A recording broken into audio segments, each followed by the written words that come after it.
Almas queridas, sejamos todos bem-vindos ao nosso encontro de luz, em nome de Jesus.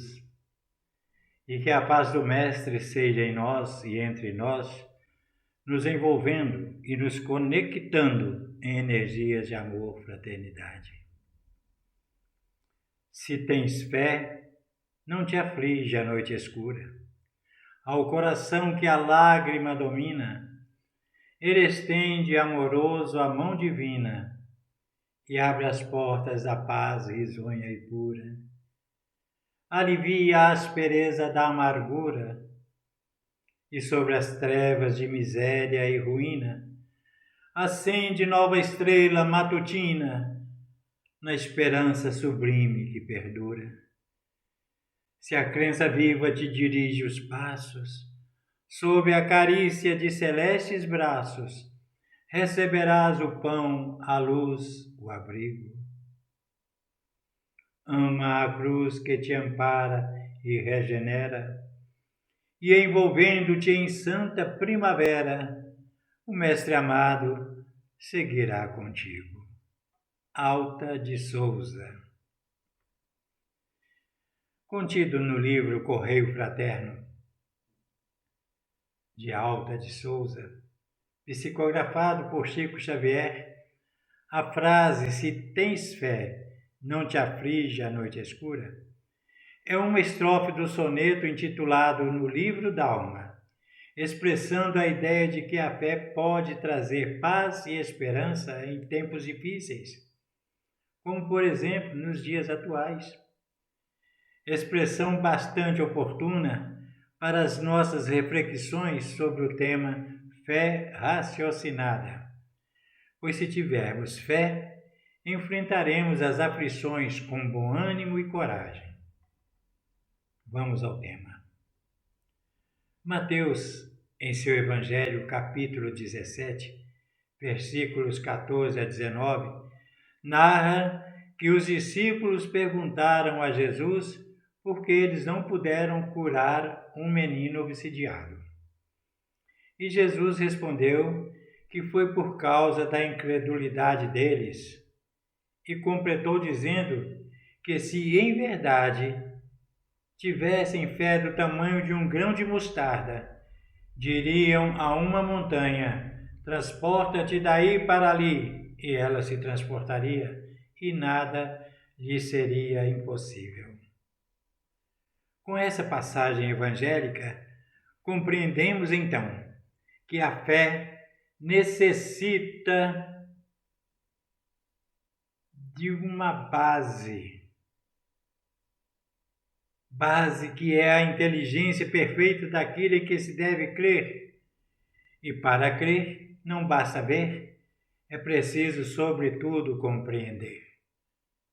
O dogma da fé cega vem de muito tempo produzindo cada vez mais o maior número dos incrédulos, na sua pretensão de impor-se, exigindo a abdicação de uma das mais preciosas prerrogativas do ser humano, o raciocínio e o livre-arbítrio. Quantas vezes já ouvimos na trajetória existencial: abjura, nega Jesus, crê ou morre, é pecado, é segredo, isso é mistério. Em contrapartida, Allan Kardec, em O Evangelho segundo o Espiritismo, capítulo 19, nos diz que a fé raciocinada, por se apoiar nos fatos e na lógica, nenhuma obscuridade deixa. A criatura então crê porque tem certeza. E ninguém tem certeza se não compreendeu. Quem compreende não se dobra, porque a fé inabalável só é a que pode encarar frente a frente a razão em todas as épocas da humanidade. O Espiritismo nos conduz a esse resultado, pois trata-se de uma doutrina universal, uma doutrina dos espíritos, sendo uma filosofia, uma ciência e ensino moral que tem por objetivo nos religar ao Criador e, por ser uma doutrina, pode e deve ser estudada por toda e qualquer religião e princípios filosóficos.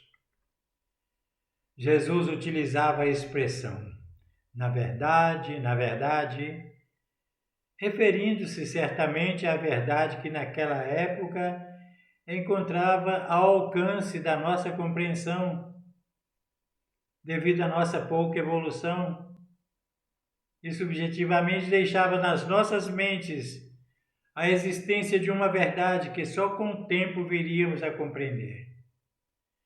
Quando Pilatos perguntou a Jesus o que seria a verdade, o mestre apenas olhou para cima, significando que na verdade a verdade viria do alto de uma forma mais de acordo com o progresso intelectual, moral e espiritual alcançado pela humanidade. A frase "conhecereis a verdade, e a verdade vos libertará", em João 8,32, significa que somente compreendendo de forma profunda a verdade contida nas leis divinas, ensinadas e exemplificadas por Jesus, é a verdade que nos libertará dos grilhões da ignorância, dos dogmas, do misticismo e das amarras da ilusão, nos curando das chagas do orgulho e do egoísmo, da inveja e do apego às riquezas e bens materiais. Disse Jesus em João 14, 15 a 17 e 26. Se me amais, guardai os meus mandamentos, e eu rogarei a meu Pai, e ele vos enviará outro Consolador, e em meu nome vos ensinará todas as coisas, e vos fará recordar tudo o que vos tenho dito. Não vos deixarei órfãos, voltarei para vós, estarei convosco até a consumação dos séculos. No transcorrer das eras, a humanidade jamais esteve órfã das condições necessárias para a iluminação interior, que é a meta primordial do espírito em sua jornada evolutiva. Todavia, as potencialidades humanas escravizadas à matéria por conta da imaturidade consciencial do ego, o ser do corpo, e do self, o ser espiritual, ainda não permitiram emancipar a razão da tirania do inconsciente dominador e da natureza animal do homem e estabilizar o império do espírito sobre os instintos, transformando instintos em sentimentos e sentimentos em virtudes. E a soma das virtudes alcançadas será a soma do amor que teremos como tesouro no coração. Mas, afastados do universo interior, o reino de Deus em nós, perpetuamos a soberania dos sentidos, dos instintos, que resultou no atual cenário de provas e expiações que ainda caracteriza o planeta Terra, e está lentamente em transição para o mundo regenerador. A voz inaudível da consciência ecoa no imo de nossas almas a nos dizer: Tu és divina energia, um ser em evolução, construindo no dia a dia um tesouro no coração. Se os teus olhos forem bons, luminoso corpo terás, e na vida os mais belos dons, como bênçãos receberás. Com o querer, saber e amar, terás a fé raciocinada, iluminando o teu caminhar, abençoando a tua jornada. O amor que há em ti, tu doarás. E o que pedires, não te faltará. Dando de ti, também receberás. Do céu, a providência virá. O amor como um sol brilhará, e o bem pelo bem se fará. Ajuda-te, que o céu te ajudará. Jesus é a luz que te guiará, e em trevas não te deixará. Ajuda-te, que o céu te ajudará. O Pai nada a ti negará, e a terra regenerará. Ajuda-te, que o céu te ajudará. Segunda questão 621, Livro dos Espíritos. A lei de Deus está escrita na consciência.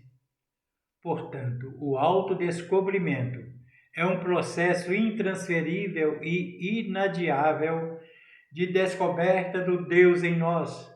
Sois deuses, farão o que eu faço e muito mais, disse Jesus.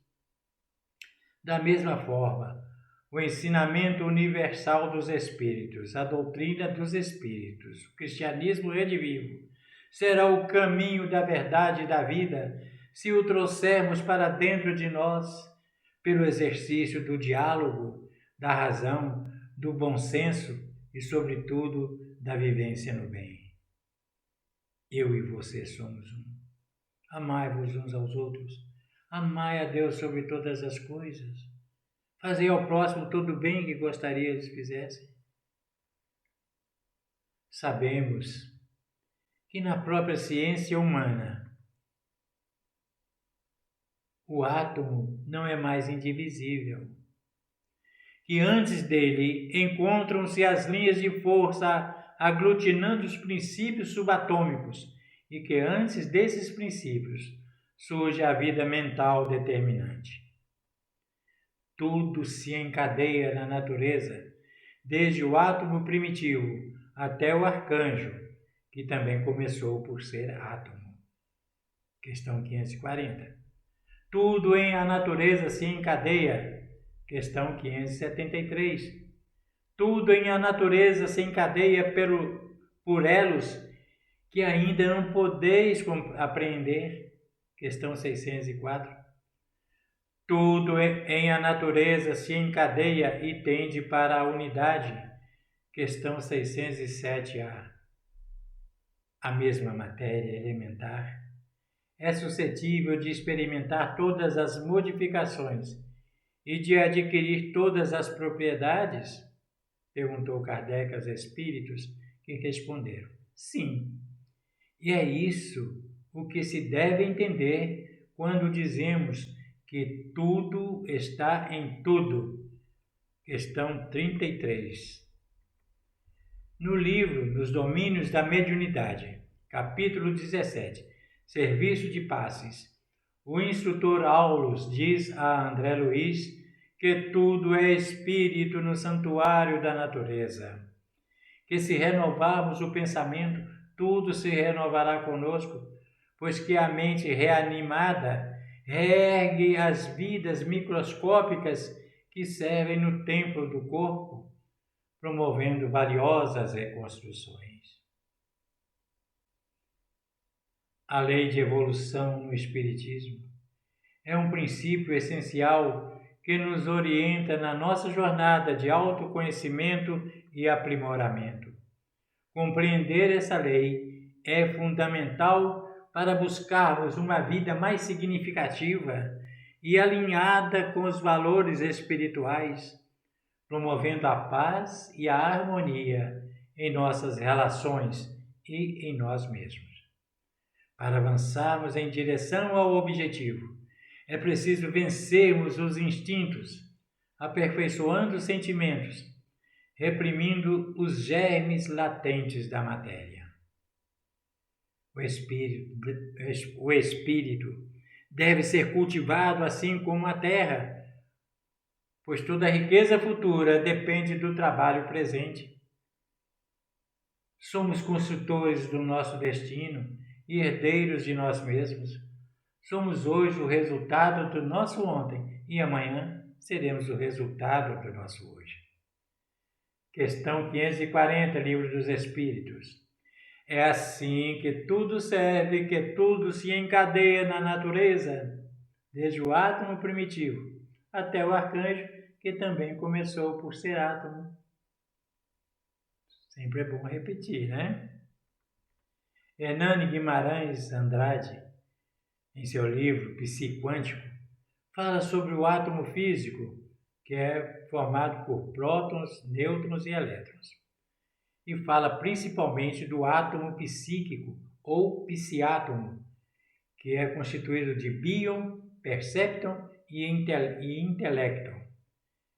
O bion corresponde à vida. Percepton corresponde à percepção e memória. Intelecto corresponde à inteligência e consciência.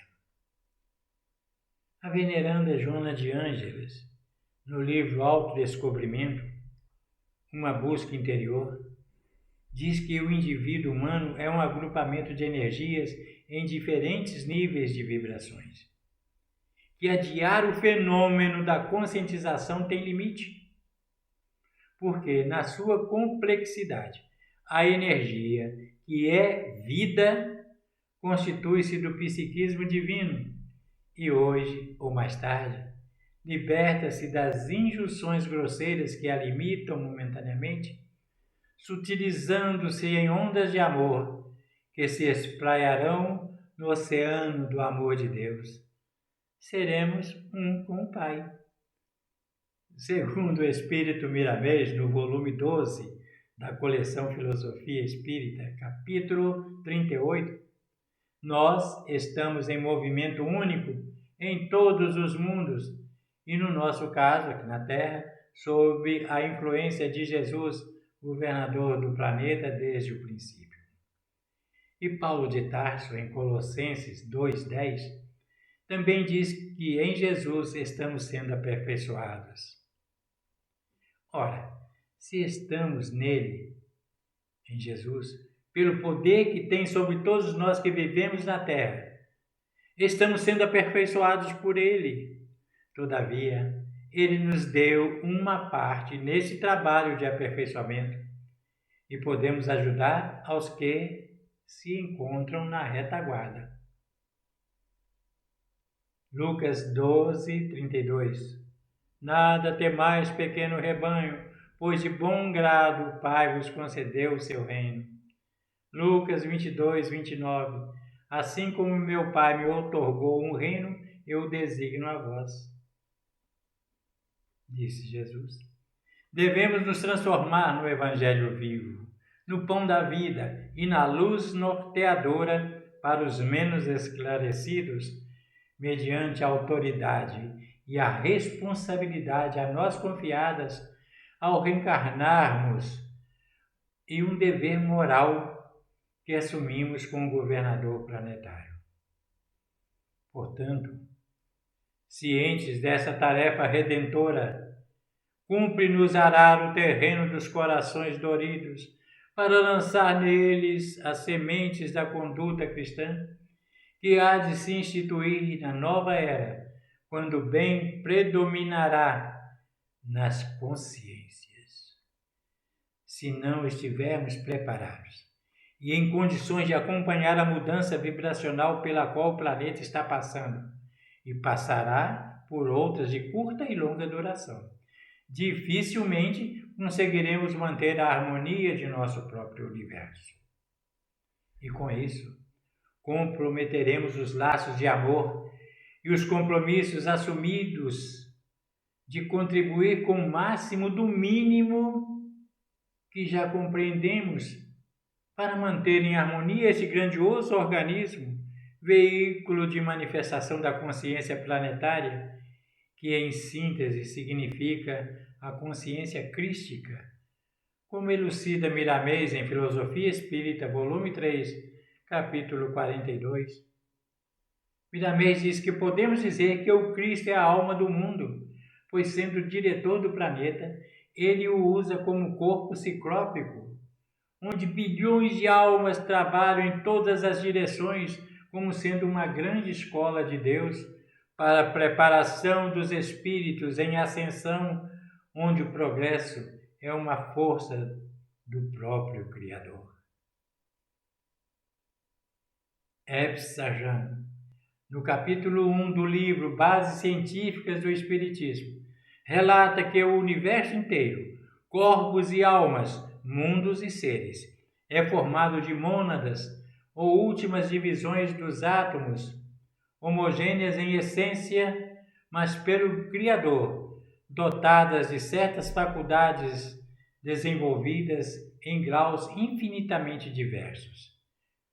Bio, percepto, intelecto, toda a potencialidade em germes para sua evolução. De vivificar, de ser vivificada, bio, vida, percepto, intelecto, inteligência, percepção, intelecto, memória, guardar tudo, porque vai evoluir, já vem com toda a potencialidade.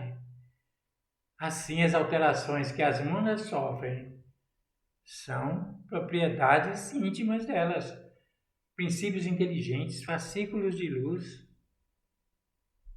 princípios espirituais.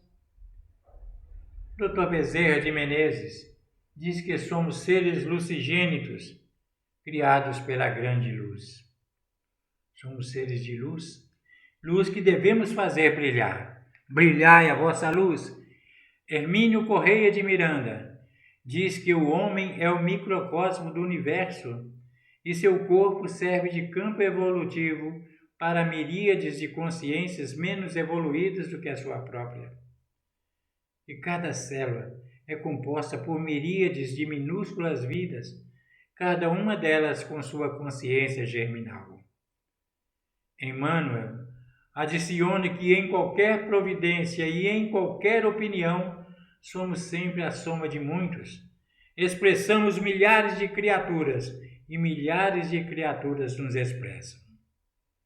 Ou ainda Calderaro, um dos instrutores de André Luiz, que diz: com o transcurso dos séculos, surpreendemos as células como princípios inteligentes de feição rudimentar a serviço do princípio inteligente em estágio mais nobre nos animais superiores e das criaturas humanas, renovando-se continuamente no corpo físico e no corpo espiritual, em modulações vibratórias diversas, conforme a situação da inteligência que as senhoreia, que as direciona, depois do berço e depois do túmulo.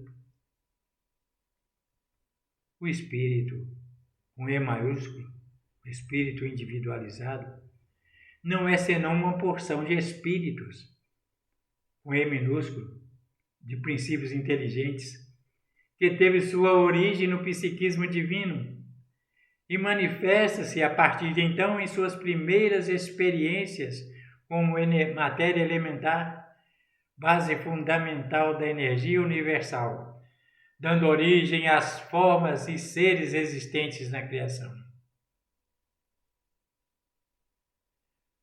Um átomo do psiquismo divino, fascículo de luz, princípio inteligente, mônadas, une a outro átomo do psiquismo divino, da matéria mental de Deus, inteligência suprema, formando a molécula elementar. E essas moléculas elementares formam a matéria elementar, o fluido cósmico universal, de onde tudo é gerado, corpos e seres.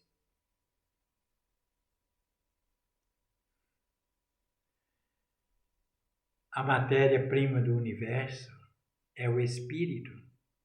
Portanto, a matéria-prima do universo é também matéria-prima da mente, que evolui. Espírito. Assim sendo, todos somos estruturados com a mesma energia de que é feito os corpos. Muitas pessoas imaginam que a fé e a razão se encontram em locais opostos e que, para crer em Deus e na sua providência divina, é preciso abrir mão da lógica e do raciocínio matemático ou científico. No entanto, à luz da doutrina espírita, podemos observar que é possível ter fé e ainda assim contar com a razão. Logo, a fé raciocinada, como o próprio nome diz, está em constante contato com a razão.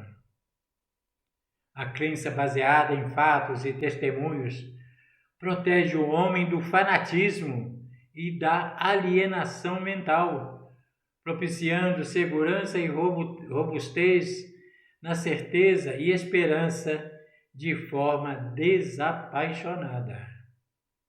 Ou seja, ela busca um saber mais amplo, argumenta, se questiona e está em constante atualização à medida que temos acesso ao conhecimento. Na verdade, porque a verdade vinda de vez ofusca, encandeia, vem em doses que possamos suportar o conhecimento. A doutrina espírita é uma doutrina universal, é a doutrina dos espíritos. De acordo com a etimologia, a palavra fé tem origem no grego pistia, que indica a noção de acreditar, e do latim fides, que remete para uma atitude de fidelidade. No contexto religioso, a fé é uma virtude daqueles que aceitam como verdade absoluta os princípios difundidos por sua religião. A doutrina espírita, em seu tríplice aspecto, filosofia, religião e moral, nos esclarece sobre a realidade do espírito, sua origem e destinação, sobre a nossa responsabilidade em face do livre-arbítrio e consciência de que a evolução é esforço pessoal no cumprimento das leis divinas. Assim, nos mantendo fiéis a essas leis morais, faremos brilhar a nossa luz, ou seja, a promoção da energia divina em variadas gradações sob nossa responsabilidade em nosso micro-universo composto pelos nossos corpos físico, etérico, astral, mental inferior, mental superior, etc, etc. Uma fé morta não é justificável, pois não produz mudanças em uma pessoa. Fica esperando. Eu entrego nas mãos de Deus. As mãos de Deus são nossas mãos. Deus está vendo, sim, os nossos olhos. Estamos aqui a trabalho de Deus. Crer não é o bastante, uma vez que é preciso confiar e demonstrar essa fé em uma vida voltada para Deus. Assim como o corpo sem espírito está morto, a fé também, sem obras, é morta. Assim, almas queridas, de mãos dadas com a razão e a ciência, o Espiritismo iluminou a humanidade com a apresentação da fé raciocinada, proclamada por seu insigne codificador, Allan Kardec. A fé raciocinada, por se apoiar nos fatos e na lógica, nenhuma obscuridade deixa. A criatura então crê porque tem certeza, e ninguém tem certeza senão porque compreendeu. Eis porque não se dobra. Fé inabalável só é a que pode encarar de frente à razão em todas as épocas da humanidade. Então, se tens fé, não te aflige a noite escura, pois novo dia, novo tempo, novo sol há de brilhar no amanhecer da nova era, a era da luz, a era do sentimento, a era do espírito.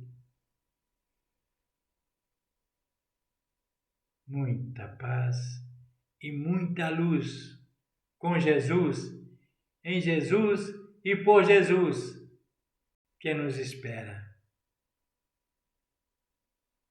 Que assim seja.